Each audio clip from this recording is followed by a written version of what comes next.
Welcome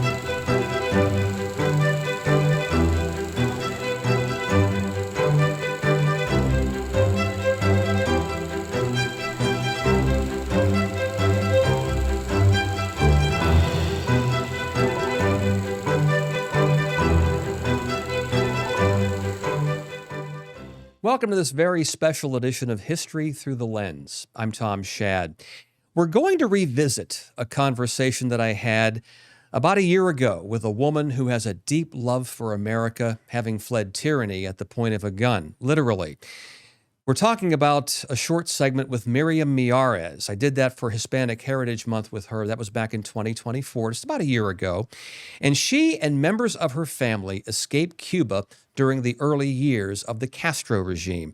And if her last name sounds familiar to you, it should, because her son is Virginia's Attorney General Jason Miyares. Now, Miriam and I talked about freedom, socialism, capitalism, oppression, and gratitude.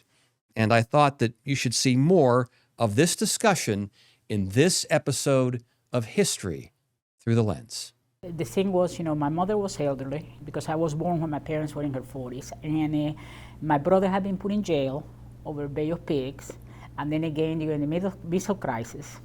And we were very concerned that he was going to be killed because during Bay of Pigs, they came to my home in the middle of the night, took him away, and he was gone for 4 days. We had no idea where he was. Why did they come after him? They come to anybody who is not associated, integrated, as they call it, with the government. If you are not with them, you are against them. There is no middle ground.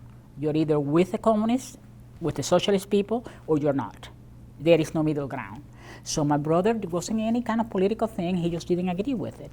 And they came, when Bay of Pigs happened, they came and rounded every Cuban young man that was not in the militia or associated with the government and put him in jail. It was so many people in jail that they had the sport building, they have a sport palace, they used to call it, a huge place. It was so crowded they couldn't put anybody else in there. The jails were packed. I said, they took my brother, we didn't even know where he was. They threatened him for 4 days that if the Yankees won, the Yankees is anybody who is American, for us it's the Yankees, okay? They will machine gun them behind the walls, behind where they were kept. He said, if the Yankees won't win, you will not have no way to know it because you will be machine gun before you ever see it. So it was kind of a reign of terror, absolute reign of terror. And then came the missile crisis, which is even worse. I mean, that was devastating. And then my mother decided my brother had to leave, so my brother left. And then when he came, he was so concerned that we would be trapped, not being able to leave, because when you're in a communist country, you never know if you can leave or not. So he decided to send the money for us to go through Spain, because there were no flights to the States at that point. And I actually was supposed to come to the United States as a political refugee. That was the status I was supposed to come in at. But because when you're a political refugee, if you put one foot in another country other than the United States, you lose your political refugee status. And we couldn't come to the States because there were no flights. So my brother said, well, no matter what, I want you to get out. So go through Spain, and at least I know you're safe. Mm-hmm. Even if I need you to never see you again. I mean, you have to realize we had nothing. We had the clothes, literally the clothes on our back when we left the country. I left Cuba with the outfit I had on and one outfit in a bag, and that's all I was allowed to leave with. What was going through your mind at that point? Do you remember? Oh, first of all, I'm 19 years old. I'm a young girl who have known nothing but basically a life of privilege until this happened. Oh, that's another thing. When they took over, I was in high school at the time. Well, of course, they got rid of all the private schools, and everybody had to go to public school. And it was persecution. I would hear every day, what did your parents steal that you could have the life of having a private school and this and the other? And I will tell him, I said, my father was a professional man, and in most countries, people who have a profession make a good living. Plus, my grandparents have money too. So it's what I said, They're doctors. But there is a 13, 14-year-old kid being asked, what, your parents were being delinquents, and the nickname for everybody who wasn't with the government, we were worms. Like the worms that crawl, that's what we were called, worms. And it was like that, and the only reason I got to go to college, I was a very good student, and because of that, I had the choice to pick what I wanted to go to school for. I wanted to be a doctor, that's what I wanted to do. And but I have friends in high school that were mediocre students. Like you have many kids that, you know, they may not be so good in high school, but then they get their act together in college. But the government chose what they could do. They told them, for example, if they wanted to be a lawyer and the government felt their grades weren't enough to go to law school, you had to go to whatever school they wanted you to go to. So you had no choice of you had no choice for anything, no choice to choose your life, what you wanted to do.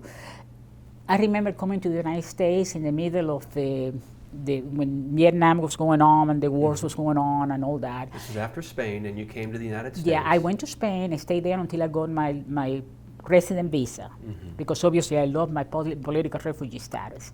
Then we came to the States and we went to North Carolina because my aunt was a college professor at the university. And so, you know, when you come with nothing, you come to somebody who can help you for a little bit until you can get a step up to the next level. And that's what we did.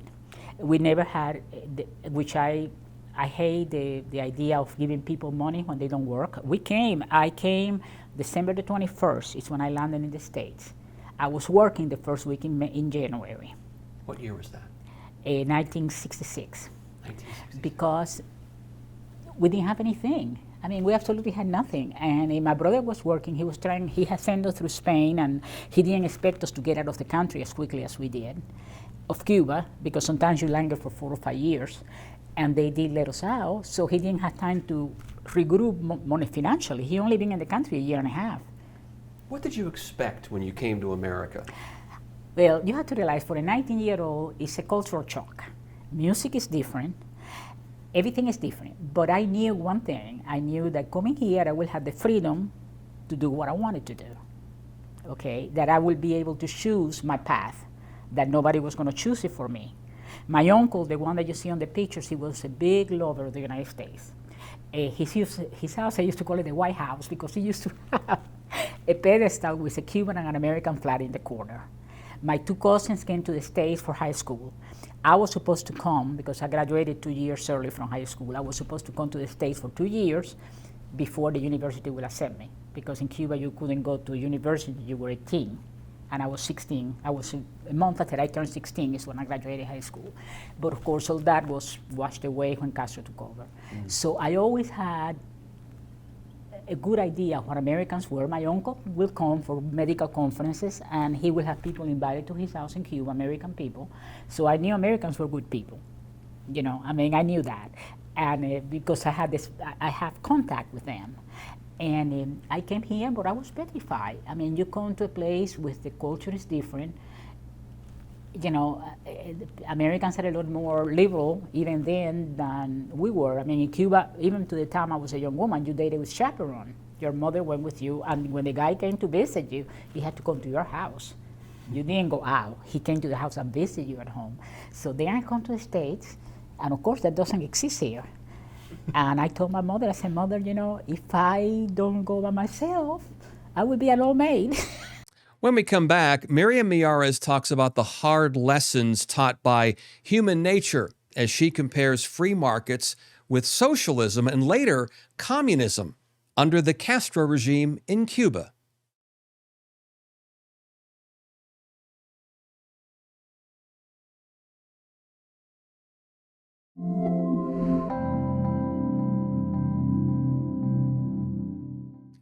And now more of last year's conversation with Miriam Miyares in this special edition of History Through the Lens. You're coming from a society that was pledging one-party rule, we're going to take care of you, everything's the party. You come to the United States where some people would say, well, there's not much of a safety net here, you're kind of on your own, up by your bootstraps type of thing, and yet you're telling me you probably found more generosity, neighborliness here than in a country that says everything's taken care of, everything's paid for by the government. Okay, let's put it this way. There was no freedom in Cuba. There is a situation where my parents owned property that was legally My parents inherited from their parents. Okay, my other grandfather was a pharmacist. He wasn't exactly a laborer, so he had built, some things. So when my mother and my father got married, they had properties because they had inherited. The first thing that they did in 1959, the first year, was took away the farms because it wasn't fair for you to have a farm that you weren't working. Not one penny of compensation, nothing. Of course, the story they told the people was the people who were the land will own the land. That's a lie. Never owned the land. The government owned the land. And the workers continue working. Instead of working for my mother, who was a very generous woman, they are working now for the government that is squeezing blood out of them. Then the next year it was the urban reform. And when I hear in the news now this story about giving people free housing, Castro came and said, oh, we are going to make sure that the oligarchs, that's my family, we were oligarchs, will not have the properties to oppress you. So if they have more than one house, the house will be yours. So we have two homes. We have a home and a lyceum, which is like a clubhouse in my hometown that belonged to my mother. Then we have a beach house, and we have the house in Havana. They took the lyceum, which is like the clubhouse, it's called a lyceum, and they took the house that the people were living in, supposedly to give it to the people that were living there. The government owns the house. You live there for free, but the government owns the house. You never have ownership or anything. And then the houses are falling on your ears because there is no money to repair anything. If you look at pictures of Cuba, it looks like it's Germany after the war, after the Second World War. Everything is crumbling on itself. And you hear about the medical care in Cuba. What medical care? It's free. Free what? People are dying. The people in Miami who have family in Cuba still have mothers and brothers. They spend every month, they send a care package to Cuba. There are no penicillin. There is no medication for diabetes. There is nothing. So the family in Miami is the one who send the things out to Cuba for those people to have some stuff. So yes, what do you mean by free? I'd rather work for it and have what I want to have in a way to go, rather than to have substandard health care, substandard education. I look at Facebook, the Cubans that have come in the 80s and 90s, they don't know how to write. The things that they put in there are atrocious. The way they construct the sentences, the way they spell. This is a free education that is worthless.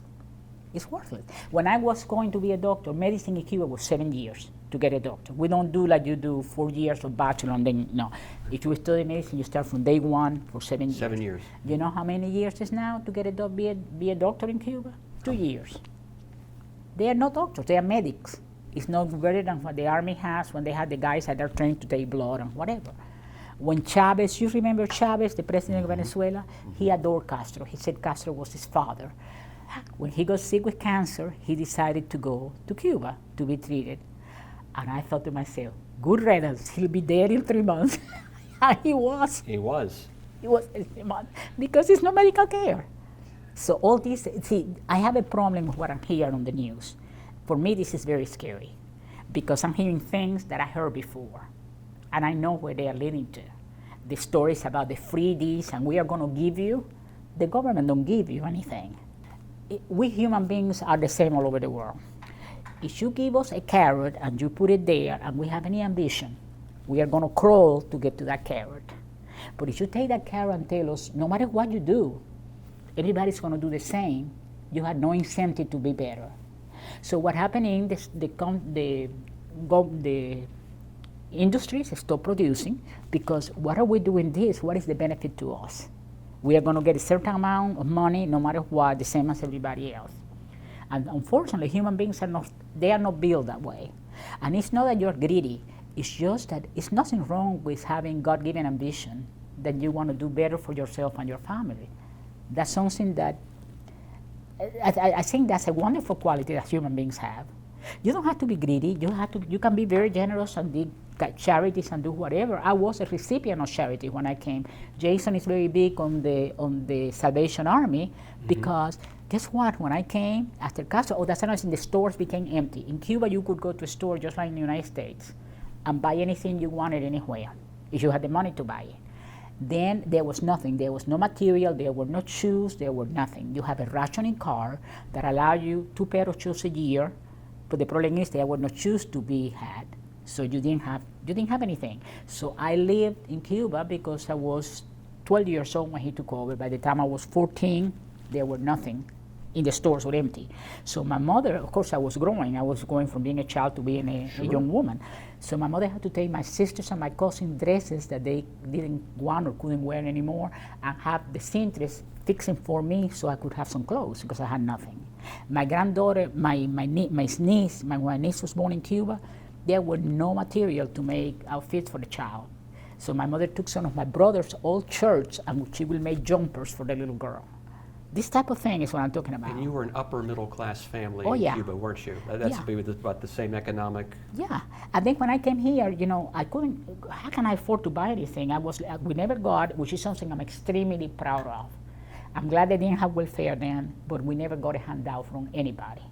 Everything we have to this day, we build on our own. We build with hard work and determination. And when I came, I used to go to the Salvation Army to get the clothes. I did that until I never had a new dress as a young woman until I was 22 years old. Because I've been here then 2.5, 3 years, and I was working, I was making decent money, and I was able to go to the store for the first time and buy a dress that was new. How'd you feel after that? No, I feel wonderful because, the United States is a land of opportunity. To anybody who said different, never lived any other place, because even other places that are freer. My brother was in Spain. My brother is an accountant. When he was in Spain, he couldn't work as an accountant. I don't know if that had changed because it's in 40 years. Sure. But he couldn't work as an accountant because he was not a Spanish citizen. You could work as an assistant, but you couldn't work as a professional in Spain if you were not a Spanish citizen. He didn't have the problem when he came to here. When we came here, we can work. Whatever our brains could do for us, we were able to accomplish and do whatever we needed to do.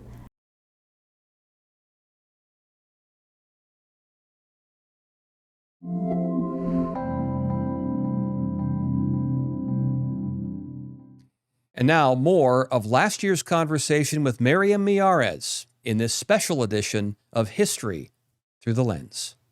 Was there anything about this country that disappointed you and thought, geez, really. it's not what they say it is? No, for me, it is what it is and more. I love this country.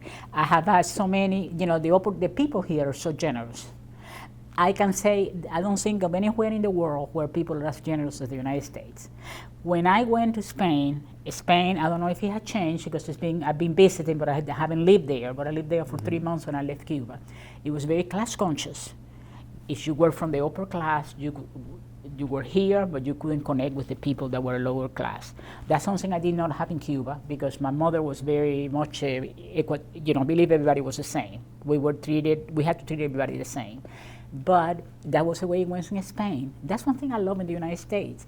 You can come here and be a nobody, and nobody can hold you back. You can attain whatever you want to attain in life. It's up to you to reach that goal. So I have a major problem with the denied opportunities. What are you talking about, denied opportunities? You can come. I couldn't do it because my mom I had to support my mother. My brother and I were supporting my mother. She was elderly. She never worked a day in her life.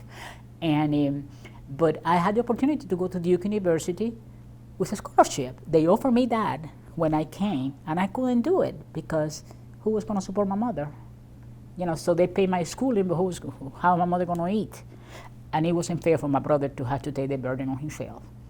And that's the reason why Duke means so much to me. When my oldest son graduated high school and he went to Duke, I was so proud because that's a dream that was denied to me because the circumstances of what happened in Cuba. In Spain, nobody handed you helping with anything. I came here, people didn't know what enough. They knew the situation we were in. It was all their furniture, it was all their things, but they will bring us a thing. We were here right at Christmas time. Some people from a church came and brought us a whole Christmas dinner.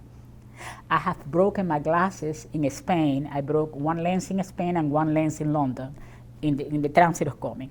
And they had a party for us, and I went with my broken glasses. And there was this very nice lady, and she asked me, she said, honey, what happened to your glasses? And I said, Oh, and I laughed and I said, my glasses are international. I said, I broke one lens in Spain and one lens in England. And she just laughed. And that was the end Two of that. very class-conscious societies. Yeah, but she was very nice. But this was on a weekend. The following Monday, we get a phone call on my home.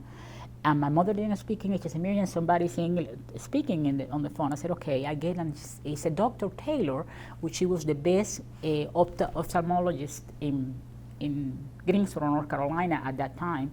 I got a call from them. I said, Miss Miyares, you have an appointment to see Dr. Taylor. And I said, I didn't have any money. How can I go to the doctor? I said, that's not me. And she said, yes, ma'am. I said, Miss English managed to get you to go to see Dr. Taylor, and she's paying for your glasses. A woman that I met once in my life, wow. The first time I met her. And I think that told me so much about generosity, you know. The rule of law seems to be very important to you and your family because of what you've been through in Cuba. Well, one of the things that always resonated with him was the fact that when my brother was taken on Bay of Pig, I was 14 years old, and I woke up with a guy with a machine gun in front of my face. Okay, because a guy knocked on the door. My mother went to see what they wanted. It was 2 o'clock in the morning, and she opened the door and he said, "We are here to get Angel away." My brother's name was Angel, and my mother said, "Wait a moment while I wake him up." And they said no, and they walked through the house looking for him. And the first bedroom, it was my bedroom, and I woke up and I had a young guy in front of me with a gun in front of my face. I was 14 years old. Okay. Do you remember what you thought at that time? What I thought it was horrible. I mean, you know, think I was a child. And to be put through that, I never known any hardship. My family took care of me and sheltered me very much. And then I have somebody with a gun in front of my face. And they take my brother, which I love dearly, and they took him, and we had no idea where they're taking him. They wouldn't tell us. We didn't know where they had taken him or what happened to him. That is traumatic to such extent. And then we have another case. He heard the story many times. And another story that's resonated with him was, I have a cousin that was put in jail for 30 years for throwing pamphlets against the government at the university. He was at the university, and in Cuba, the punishment for anti-Castro or anti-socialism is, if you kill somebody, you get 30 years. If you throw pamphlets, you get 30 years. If you have a fight on the street and you're considered anti-government, you get 30 years. It's the standard amount is 30 years. And he was put in jail for 30 years. And then they tried to reform him. When he was in jail, they tried to convince him that the socialism is a good thing. And the people who don't want to do that are putting what they call Bartolinas. Bartolinas is a cage, a metal cage, about that tall, with no windows, it's completely closed, on the sun in Cuba, which is extremely hot. They put you on there and they pass a dish of food once a day under the door. And the question I tell young people when they come to me and they say, "Oh, well, we are going to do socialism different," I tell them, I said, you know, I have friends that are from Venezuela. They destroyed Venezuela. Venezuela was a very affluent country. It's completely destroyed. Cuba, they decimated. I have been to Hungary. I have been to the Czech Republic. I have talked, because I make a point, I am very interested on it, so I talk to the local people, and everybody hates what the communists did when they were there. Had you ever heard anybody trying to escape the United States? That's the question I ask people. I said, how many people do you know that are climbing and clubbing at the walls to get out of the country? Nobody. But now the Cubans, I have friends who got killed and died that we never know what happened to them crossing across from Cuba to the United States. So for me, many times when I go on a cruise, which I'm going next week, but it's going to be in the Med, it's not going to be in the Caribbean. But when I go in the Caribbean, there is not a time that I go that at night time I go in front of the water and I think, how many of my people have died trying to cross this water? You don't do that if you're happy. You don't do that if the government is helping you. You only do that when you are desperate. You are desperate that you will go willing to go on shark-infected water to get out of the country. And that's the way, and that's what I tell young people, and I hear the story, you know, we are going to do it differently. This is what I hear, we are going to do it differently. I love this, I mean, I do love the United States. I love it dearly, and it has given me opportunities that I would never have had if I had stayed in Cuba. My kids probably be working in some, whatever the government decided they could do. I'll be living at deep poverty, and no hope at all. So this is a great country. And as they say, the rest is history. Miriam Miyares raised a family here in America and became a naturalized citizen in 1982. Thank you for watching this very special edition of History Through the Lens. And remember, we make history every day.